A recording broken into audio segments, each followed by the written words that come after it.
안녕하세요. 사연을 부탁해입니다. 오늘의 사연을 소개하겠습니다. 우리 부부는 맞벌이를 하고 있습니다. 다들 그렇겠지만 양가 도움을 받지 않고 시작을 했기에 빨리 돈을 벌어서 집도 사고 싶고 하고 싶은 게 참 많았거든요.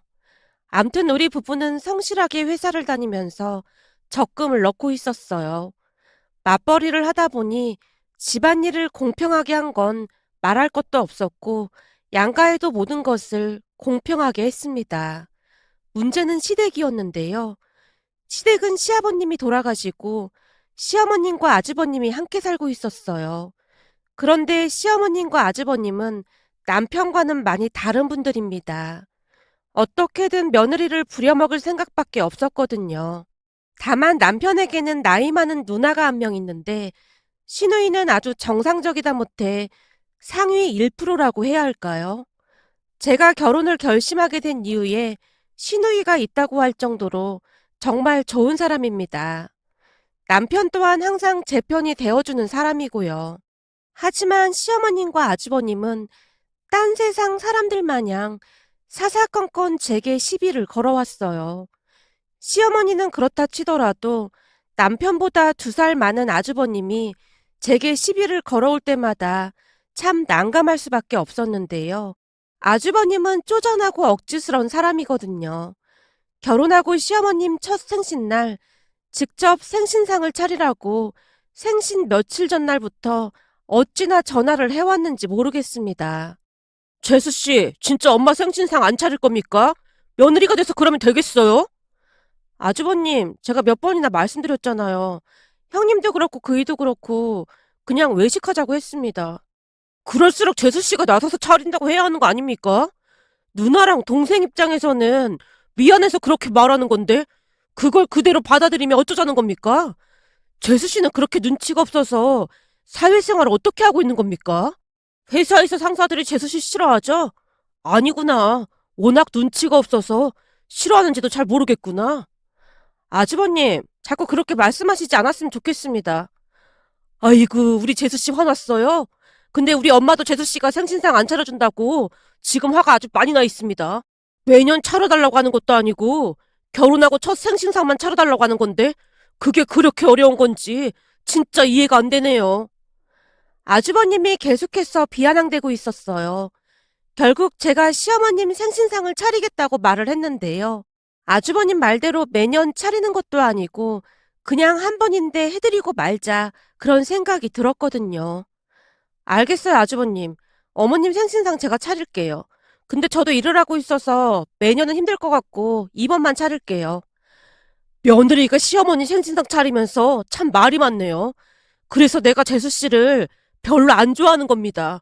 뭐 하나 그냥 넘어가는 게 없어. 재수 씨, 우리 누나가 오냐오냐 해주니까 시댁 사람들이 다 우스워 보이는 모양인데 우리 누나가 언제까지 재수 씨 편이 되어줄 것 같아요. 그니까 잘해줄 때 알아서 잘하라 그 말이에요. 암튼 엄마 생신상은 재수 씨가 차린다고 했으니까 가족들한테 제 핑계 대거나 그러지 말고요. 아주버님이 제게 확답까지 받고는 전화를 끊었습니다. 남편과 시누이는 아주버님과 자주 다투곤 했는데요. 아주버님은 아나무인으로 다른 사람 말을 전혀 듣지 않는 사람이거든요. 그렇게 제가 시어머님 생신상을 차린다는 소리를 듣자마자 시누이가 제게 전화를 걸어왔어요. 올케, 이게 무슨 말이야? 올케가 엄마 생신상을 차린다니. 아, 형님, 그래도 결혼하고 첫 생신인데 제가 차리는 게 맞는 것 같아서요. 그럼 사돈어르신 생신상을 준수가 차려야 하는 거네? 네? 그게 무슨 말씀이세요? 그렇잖아. 올케 말대로라면 결혼하고 장인 장모님 첫 생신상을 사위인 준수가 차려야 하는 게 맞는 거잖아. 그렇게 내가 그냥 편하게 살자고 했더니 뭐하러 차린다고 했어? 아, 저는 진짜 괜찮아요. 매년 그러는 것도 아니고 이번만 그러는 건데요, 뭐. 암튼 앞으로 그런 일은 되도록이면 나한테 미리 연락을 해. 생신상을 차리려면 자식인 우리가 차리는 게 맞는 건데 괜시레 올케한테 미안하잖아. 신우이가 미안한 목소리로 전화를 끊었어요. 그런 신우이에게 차마 아주버님의 이야기를 할 수가 없어서 다음에는 꼭 상의를 하겠다고 하고 말았습니다. 그렇게 시어머님의 생신 전날이 되었고 회사에 연차까지 쓰고 미리 시댁에 가서 준비를 하기 시작했습니다. 음식 준비를 하는 내내 아주버님이 어찌나 잔소리를 하던지 머리가 아플 지경이었어요. 재수씨, 아직 그거밖에 못했어요? 손이 진짜 느린가 보다. 회사에서 재수씨 진짜 싫어하겠다. 이렇게 손이 느린데 누가 좋아하겠어요? 제가 요리를 많이 안 해봐서 좀 서툴러서요. 그러니깐요. 딱 그래 보이네. 그러게 사돈 어르신께 좀 배워서 왔어야지. 딸 시집 보내면서 그냥 보낸 모양이네. 아주버님, 저 나름대로 최선을 다하고 있으니까 그냥 자리 좀 비켜주실래요? 저 지금 많이 바빠서요. 알았어요. 역시나 성격이 까칠해서 그런지 그냥 넘어가는 적이 단 한 번도 없네. 재수씨, 내가 한 가지 더 충고하자면 손윗사람한테 그렇게 말대꾸하면 미움받게 더 받겠어요. 그러니까 조심하라고요. 아주버님이 들으라는 듯이 큰 목소리로 말하고는 거실로 나갔습니다. 그 모습이 어찌나 얄밉던지 제가 아주버님의 뒤통수를 한동안 노려봤을 정도였습니다. 하지만 시어머님 생신날인데 그냥 꼭 참자라는 생각으로 참고 말았는데요. 다음날 시어머님의 생신날에 결국 문제가 터지고야 말았습니다. 아침 식사를 하기 위해 시누이와 남편까지 시댁으로 왔고 다 같이 모여서 식사를 하고 있었어요. 우선 미역국을 먹던 아주버님이 한 입 먹자마자 소리쳤습니다. 아, 뭐야. 국이 왜 이렇게 싱거워? 재수씨, 이 미역국 간 한 거 맞아요? 네? 아, 네. 짜게 먹는 걸 안 좋아해서 좀 심심하게 했어요. 이건 심심한 정도가 아닌데요? 대체 요리를 어떻게 한 거야? 도대체 입에 맞는 음식이 하나도 없네. 아주버님이 투덜거리며 젓가락을 세게 내려놓고 있었어요. 그 모습에 제가 움찔한 채 한마디 하려고 했는데요. 순간 우레와 같은 시누이의 목소리가 집안을 가득 메웠어요. 야! 먹기 싫으면 처먹지 마! 어디서 힘들게 음식한 사람한테 그따위로 말을 해! 그리고 엄마 생신인데 얹혀서는 네가 음식을 해야지. 넌 뭐 했어? 목소리가 어찌나 크던지 제가 놀란 채 벌떡 일어났을 정도였습니다. 그러는 누나랑 준수는 뭐 했는데 왜 나한테만 소리를 질러? 그러게 우리가 외식하자고 몇 번이나 말했어. 근데 굳이 왜 생신상을 차리라고 난리를 치고는 맛이 없다는 둥 그러고 있냐고. 신우이가 아주버님을 어찌나 노려보고 있던지 아주버님이 약간 주눅이 든 것 같아 보였어요. 그러면서 아주버님이 저를 노려봤습니다. 재수씨가 누나한테 일렀어요? 아니요. 저는 절대 말 안 했어요. 정말이에요. 준수씨한테도 아무 말 안 한걸요? 제가 남편과 신우이를 바라보며 열심히 설명을 하고 있었는데요. 이런 걸 꼭 말해야 하는 건 아니잖아. 그냥 딱 봐도 형이 시킨 게 확실하구만 뭐. 나도 그냥 형이 시켰을 것 같았어. 그렇게 그냥 맛있게 잘 먹었음. 얼마나 좋았겠어? 난 아니야. 내가 말한 거 아니라니까. 아주버님이 변명을 하고 있었는데요. 그렇게 맛없으면 너 혼자 나가서 처먹어. 여기서 아무도 너한테 밥 먹으라고 안 하니까. 맛있기만 하구만. 뭔 놈의 반찬 투정을 하고 자빠졌어. 올케는 얼른 앉아서 밥 먹고.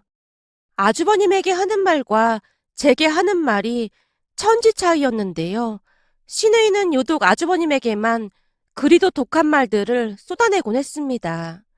그도 그럴 수밖에 없었던 것이 그동안 아주버님이 사고를 친 게 한두 번이 아니었다고 했으니까요. 아주버님은 거짓말을 밥 먹듯이 하는 사람이었다고 합니다. 정말 엄청난 거짓말도 많이 했다는데요. 붙지도 않은 대학에 붙었다고 거짓말까지 했다네요. 수능 시험을 본 뒤 대학에 합격했다는 거짓말을 하고는 등록금과 용돈 등을 받아가서는 친구들과 먹고 노는데 다 탕진했다네요. 나중에 그 사실이 알려지게 되어서 집안이 발칵 뒤집어진 건 말할 것도 없었고요.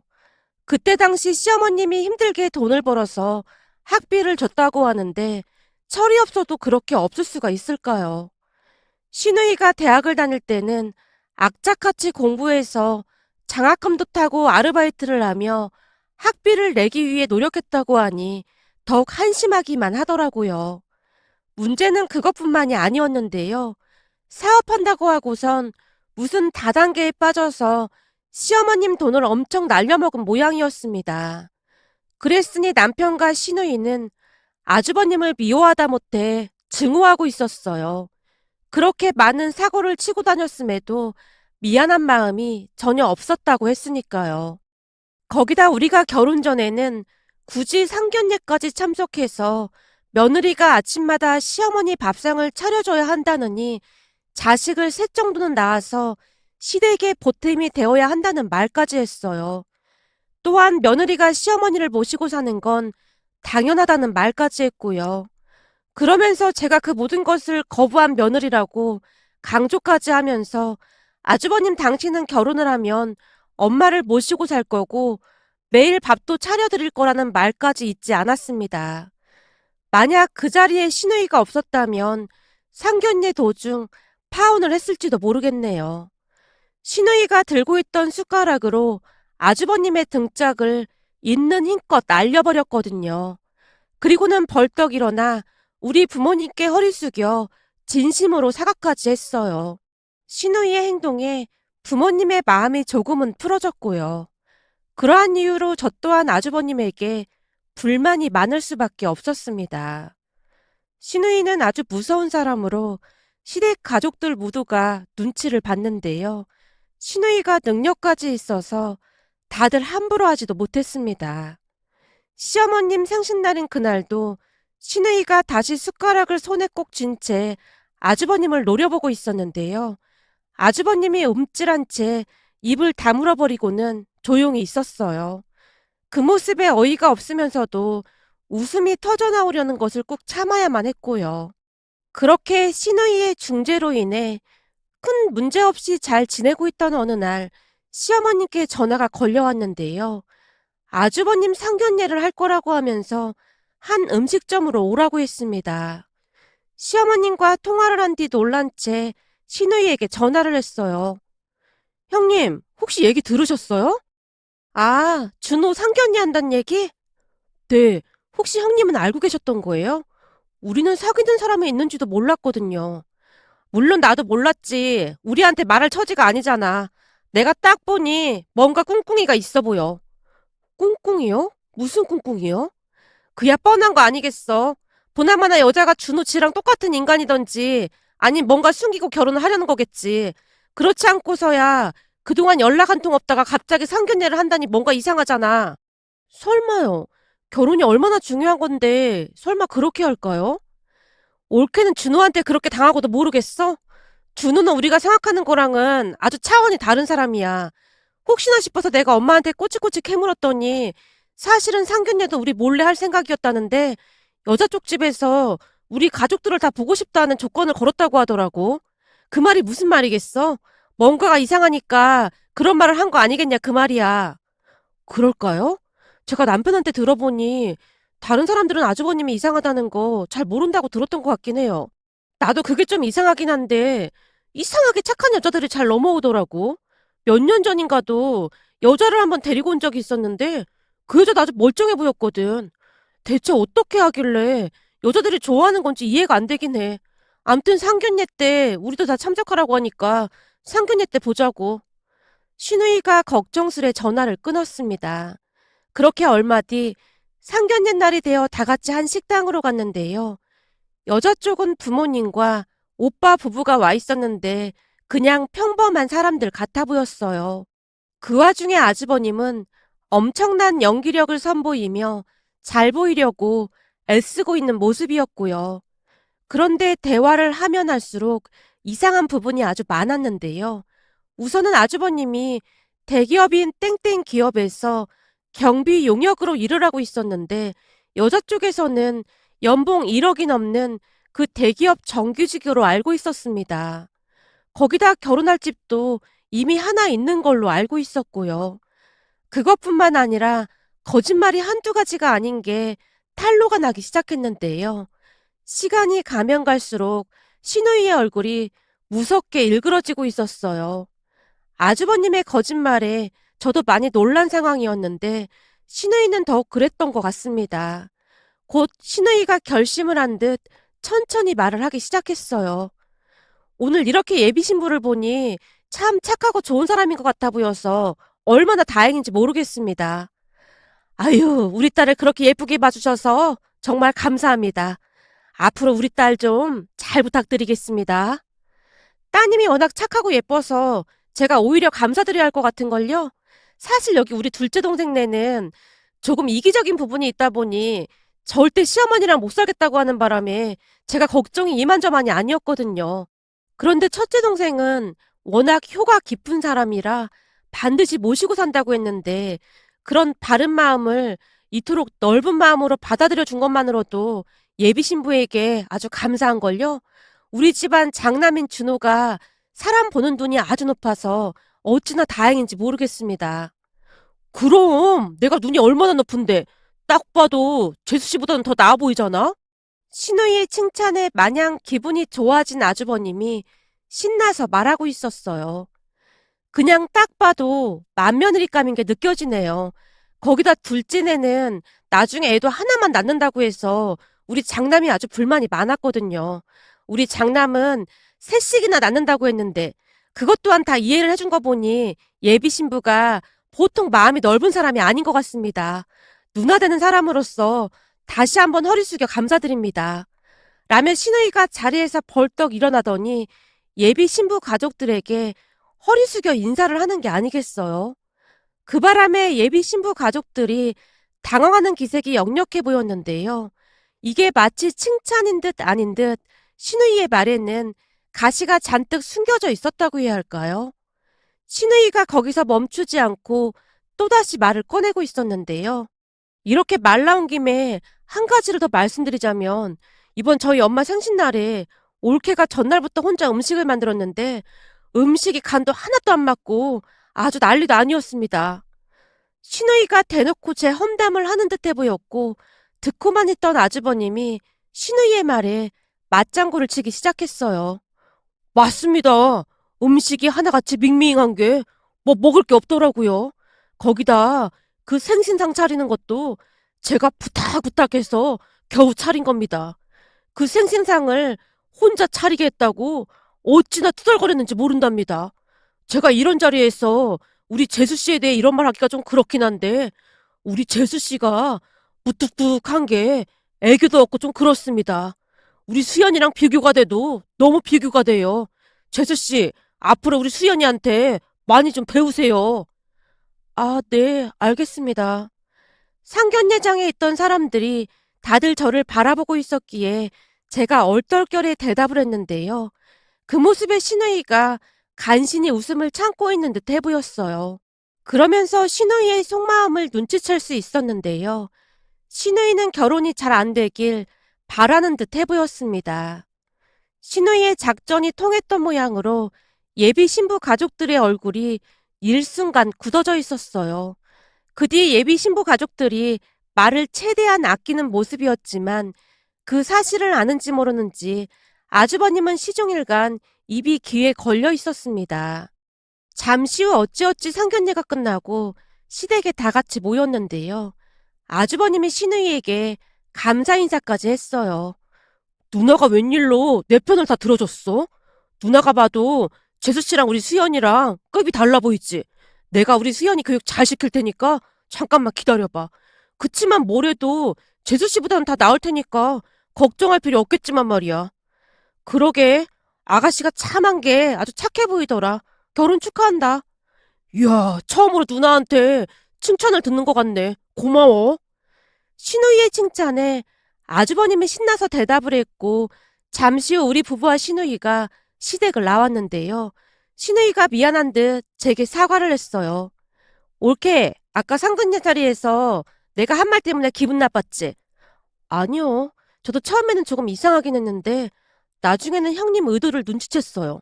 그랬어? 역시 눈치가 빠르네. 그걸 누가 눈치 못 채겠어요. 그냥 딱 봐도 알겠던데요. 근데 예비 신부 가족들 표정이 안 좋아 보이던데 나중에 아주버님이 형님 원망하면 어떡해요? 그 성격에 가만 안 있을 것 같은데. 걱정 마. 그렇게 깊게 생각하지도 못할 유인이니까. 그냥 그 아가씨 칭찬하는 걸로만 생각했을 거야. 근데 내가 보기엔 이 결혼 물 건너간 것 같은데 올케 생각은 어때? 저도 그래 보이긴 하는데 결정은 예비 신부가 하겠죠. 결혼 파토나면 충격이 이만저만이 아닐 것 같은데. 올케, 만약 올케 동생한테 준호 같은 사람 소개해주라고 하면 소개해주겠어? 아니요. 절대 안 되죠. 거봐. 사람 마음이 다 똑같은 거야. 난 단지 죄책감 때문에 그런 것뿐이야. 내 동생 때문에 그 집안 귀한 딸 인생 망치게 하고 싶지가 않아서 그랬어. 내 나름대로는 그 아가씨랑 가족들한테 충분히 어필한 것 같은데 이제 선택은 그쪽에서 하겠지. 그래야 나도 조금은 마음이 편할 것 같아서 그랬어. 준호가 보통 망나니여야 그냥 모른 척 할 텐데 이건 진짜 아닌 것 같더라고. 오늘 보니 이건 뭐 사기 결혼이나 마찬가지잖아. 그렇긴 한데 그래도 걱정이 되네요. 내가 대놓고 막 이상한 소리 한 건 아니잖아. 최대한 돌려서 말한 것뿐인데 뭐. 내가 결혼을 안 하고 있는 이유 중에 하나가 저런 인간 만날까 봐 안 하고 있는 거야. 여자든 남자든 결혼 잘못하면 한 번에 훅 간다니까. 신우이가 몸까지 부르르 떨고 있었습니다. 그렇게 며칠이나 지났을까요? 신우이에게 전화가 걸려왔습니다. 올케 결국 파혼했다고 하네. 정말요? 여자 쪽 집에서 눈치챘나 보죠? 그랬다나 봐. 역시나 여자 쪽 사람들이 예의도 바르고 그렇더라고. 왜 파혼하는지에 대해서는 절대 함구하더래. 아마도 형님 의중을 눈치챈 모양이네요. 근데 아주버님은 괜찮으세요? 막 방방 뛰고 그러진 않는데요? 엄마 말로는 대체 왜 파혼하겠다고 하는지 모르겠다고 하면서 썩어빠진 집구석이라고 난리를 치더래. 저런 유인이 그렇게 괜찮은 여자를 어떻게 만났는지 모르겠다. 암튼 여자 쪽을 보자면 준우가 결혼 상대자로는 진짜 아니지. 그래도 내가 누나인데 나도 마음이 좀 그렇긴 하지만 거짓말을 한두 개 한 것도 아닌데다가 괜시레 결혼했다가 이혼한다 만다 그래봐라. 그것만큼 골치 아픈 것도 없거든. 그래서 난 차라리 잘 됐다고 생각해. 후회하고 싶진 않네. 신우이가 만감이 교차하는 목소리로 전화를 끊었습니다. 결국 아주버님은 파혼을 했고요. 사실 저도 신우이 생각과 별반 다르지 않았습니다. 신우이가 아주버님 같은 사람을 제 여동생에게 소개해주면 어떨 것 같냐고 묻던 순간 절대 아니다 싶었거든요. 하지만 그 뒤에도 아주버님은 여전히 정신을 못 차리고 살고 있는데요. 지금도 여전히 제게 말도 안 되는 잔소리를 하고 있지만 남편과 신우이가 든든한 방패막이가 되어주고 있어서 저는 그다지 힘든 것도 없답니다. 도대체 언제쯤 정신을 차리고 살지 걱정만 되네요. 오늘의 사연은 여기까지였습니다. 즐겁게 보셨다면 구독, 좋아요 부탁드립니다. 고맙습니다.